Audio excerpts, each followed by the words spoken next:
வணக்கம். வணக்கம். உங்கள் பேர் என்னென்ன? பேர் கிருஷ்ணன். கிருஷ்ணன். இப்போ நீங்கள் எத்தனை வருஷமான இந்த சலூன் தொழில் பண்ணிக்கிட்டு இருக்கீங்க? நான் 2000 பழக ஆரம்பித்தேன். 24 வருஷம் ஆச்சுங்க.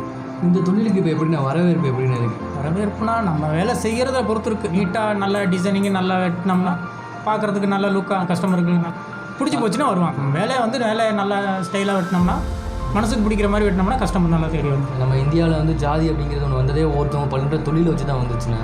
அப்படிப்பட்ட தொழிலில் தான் இதையுமே ஒன்று அடங்குச்சு அப்படின்னு அந்த காலத்துலனா இதுக்குன்னு ஒரு தனியாக இந்த ஒரு கெஸ்ட்டில் உள்ளவங்க இந்த வேலை பார்த்துப்பாங்க அப்படின்னு சொல்லிட்டு இருந்துச்சுன்னா இப்போ அது அப்படியே தொடர்ந்து வருதா இல்லை இது இப்போ மாறி இருக்கா அப்படின்னா? இப்போ ஜாதி முறைப்படி இப்போ யாருமே குலத்தொழில் மாதிரி யாருமே இப்போ செய்கிறதில்ல கிடையாது. அவங்கவுங்க இஷ்டத்துக்கு அந்த தொழிலில் சம்பாத்தியம் அதிகமாக இருக்குது, நல்லா டிசைனிங் நல்லா இதெல்லாம் இருக்கிறதுனால யார் வேணாலும் செய்கிறாங்க. இப்போ இவங்க தான் செய்யணுங்கிறதுக்கெல்லாம் கிடையாது. இப்போ நான்லாம் மதுரையில் போய் ஜாமான் எடுக்க போகிறேன், அங்கெல்லாம் பார்த்தோம்னா இந்த இவங்க தான் வேலை ஜாமான் வாங்குறாங்கன்னு இல்லை. நாங்கள் வாங்க போகிற இடத்துல ஜாமானை பார்த்தோம்னா ஏகப்பட்ட பேர் எல்லா வர்றாங்க. ஒரு பொதுவான தொழிலாகிடுச்சு, பொதுவான தொழிலாகி போச்சு. லேடிஸை பார்த்தோம்னா இப்போ இந்த இதான் அவங்க தான் செய்யணும் அப்படிங்கிறதுல எல்லாமே வேலை பார்க்குறாங்க. எல்லாருமே என்ன ஜாதிங்கிறது கிடையாது. இப்போ எல்லாம் நிறைய பேர் இந்த இதுக்கு நல்லா கற்றுக்க வர்றாங்க. எல்லாமே தொழில் இப்போ நல்ல ஒரு வரவேற்பு இருக்குது மக்கள் மத்தியில். உங்கள் வாழ்வாதாரத்துக்கு உங்கள் குடும்பத்தை ரன் பண்ணுறதுக்கு இது எந்த அளவுக்கு உதவியாக இருக்குண்ணா? உதவினா கொஞ்சம் பரவாயில்ல, ஓரளவுக்கு வரவுக்கும் செலவுக்கும் கரெக்டாக இருக்குது. குடும்பங்கிறது வரவுக்கும் செலவுக்கும் வச்சுக்கிட்டு கடை வாடகை இருக்குது, கடை ஜாமான் இருக்குது, இதெல்லாம் பார்க்கணும்ல. இதெல்லாம் கரண்ட் பில்லு, கடை வாடகை, கடை ஜாமான் பெருசாக அதெல்லாம் சொல்ல முடியாது. நான் ஒரு ஆள் 2 வேலை பார்க்குறது வரவுக்கும் செலவுக்கும் கரெக்டாக இருக்குது. இப்போ பொதுவாக அந்த தொழிலை பற்றி பேசப்பட்டாலே என்ன சொன்னால் சும்மா நார்மலாக ஸ்டார்டிங்கில் நம்ம வாங்கி போகிற அந்த ஜாமான் போதும், அதுக்கப்புறம் நம்மளுக்கு வருமானம் தான் அதிகமாக வரும், குறைஞ்ச முதலீட்டில் நல்லா சம்பாதிக்கலாம் அப்படின்னு பேசுகிறாங்கல்ல. ஆனால் இதில் அதில் உள்ள கருதுகளும் தெரியும் அது எப்படிப்பட்ட எதுன்னு சொல்லிட்டு. இல்லை கரெக்டு தான். நீங்கள் எப்படின்னு இருக்குது நீங்கள் சொல்கிற கரெக்டு தான். ஒரு தடவை முதலீடு போடுறோம், மறுக்கா முதலீடு போட வேண்டிய தேவையில்லை அப்படிங்கிறதுக்கு இல்லை. ஓரளவுக்கு போட்டாலும் அதுக்கப்புறம் எல்லாம் ஜாமான்கள்லாம் வாங்க வேண்டி இருக்குது. வர்ற வருமானத்துக்கு ஏற்ற மாதிரி தான் நம்மளும் அதுக்கேற்ற மாதிரி கஸ்டமர் நிறையா வந்தாங்கன்னா பரவாயில்ல சம்பாதிக்கலாம்.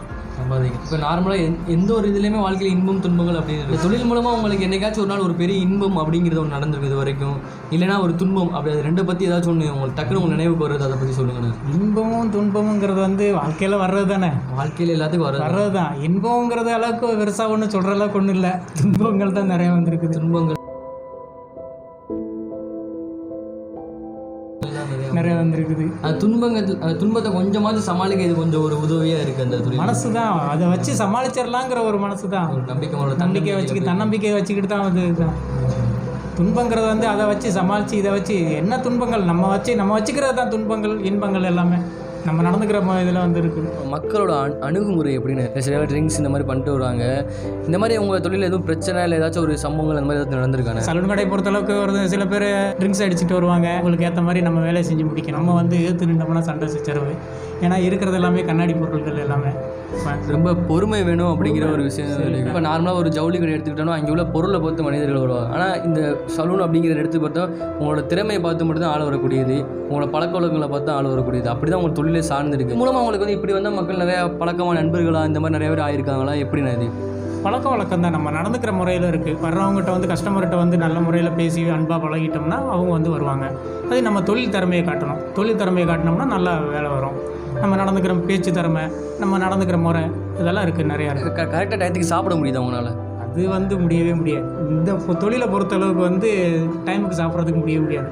சாப்பிட்றதுக்குன்னு அப்போ தான் நினைப்போம். அப்போ தான் ஒரு ஆள் கஸ்டமர் வருவாங்க. நான் சாப்பிட்டுக்கிறேன்னு அப்படின்னு சொல்லும் போது அவங்க என்ன சொல்லுவாங்க, இல்லை பஸ்ஸு வந்துடும், நான் பஸ்ஸுக்கு போகணும் அப்படின்னு சொல்லும் போது அந்த சாப்பிட்ட டிப்பை நான் அப்படியே மூடி வச்சுட்டு மறுக்க வேலையை தான் பார்க்குற மாதிரி இருக்கும். ஏன்னா விட்டுட்டு அந்த கஸ்டமர் கிடைக்காது. சில பேர் சாப்பிட்ருப்பா உட்காந்துருக்கேன் அப்படிம்பாங்க. அது ஒரு சில பேர் என்ன பண்ணுவாங்க, எனக்கு திடீர்னு நான் டக்குன்னு போகணும் அப்படின்னு சொல்லும் போது அதிகமாக ஸ்பீடாக போய் ஆகணும், நம்ம போய் இந்த மாதிரி வேலைக்கு போகணும், ஒரு பஸ்ஸை பிடிக்கணும், ஒரு கஸ்டமர் ஒரு ஆளை பார்க்க போகணும் அப்படிங்கும்போது அந்த நேரத்துக்கு நான் வெட்டி தான் விடணும். சாப்பாடை மூடி வச்சுட்டு தான் மறுபடியும் நான் வேலை பார்க்கணும். இந்த தொழிலை பொறுத்தளவுக்கு பொறுமை இல்லைன்னா வேலைக்கே ஆகும். சின்ன பசங்கன்னா வச்சுங்களேன், இங்கே ஃபஸ்ட்டு வாட்டி வந்து ஸ்டைலாக விட்டு போகணுங்க. திருப்பி மறுபடியும் வீட்டுக்கு போய்ட்டு எங்கள் அம்மா வெட்ட சொன்னாங்க அப்படின்னு சொல்லிட்டு திருப்பி கம்மி பண்ண அது உங்களுக்கு ஒரு வேலையில் 2 வேலையாக இருக்கும். இது போக அவங்க அம்மா ஏன் அவன் சொன்னா ஏன் அப்படி வெட்டி விடுங்க அப்படின்னு சொல்லிட்டு கேட்கக்கூடிய ஒரு சூழல் இருக்கும். இந்த மாதிரியான தானே எப்படி இந்த மாதிரி நடக்கிறத பற்றி நிறைய நடந்திருக்கு. இங்கேருந்து ஸ்டைலாக வெட்டிட்டு போயிடுவாங்க. வீட்டுக்கு போனோன்னு என்ன பண்ணோம், வீட்டில் ஃபேமிலி வந்து வீட்டில் பேரண்ட்ஸ் வந்து திட்டுவாங்க. திட்டினோட திரும்பி வந்து மறுபடியும் வந்து வெட்டிட்டு போகிறதெல்லாம் இருக்காங்க. 1-2 வேலை எனக்கு 1-2 வேலை இன்னொரு ஆளை வெட்டிட்டு இருக்கும்போது வந்து நின்று வந்துட்டு எனக்கு வந்துட்டு வீட்லேயே எத்தனை பேர் ஃபேமிலி வந்து நிறைய பேர் அவங்க அப்பா அம்மா வந்து என்னை திட்டிட்டு, என்னப்பா மயன் அப்படி தான் சொன்னாலும் உனக்கு தெரியாதா, நீ ஏன் அப்படி வெட்டி விட்ட அப்படின்லாம் நிறைய பேர் சொல்லுவாங்க. அந்த மாதிரியான தலைமுறை வீட்டில் உள்ளவங்க வந்து ஏற்றுக்க மாட்டாங்க. அவங்க வந்து எதுக்குப்பா அந்த வெயில் நேரத்தில் ஏப்பா முடியை இப்படி வச்சு வெட்டி விட்ட, முடியை குறைச்சி வெட்டி விட்டுருக்கலாமே அப்படின்னு சொல்லுவாங்க. இதெல்லாம் வந்து அனுசரித்து போகிறது தான் இருக்குது. கடையோட நேம் என்னென்ன? கடை பேர் வந்து ரோலெக்ஸ்.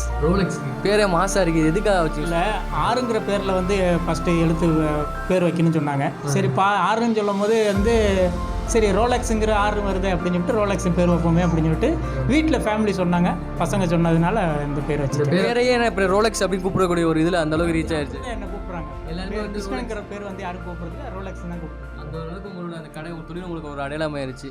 சரி, ரொம்ப நன்றி.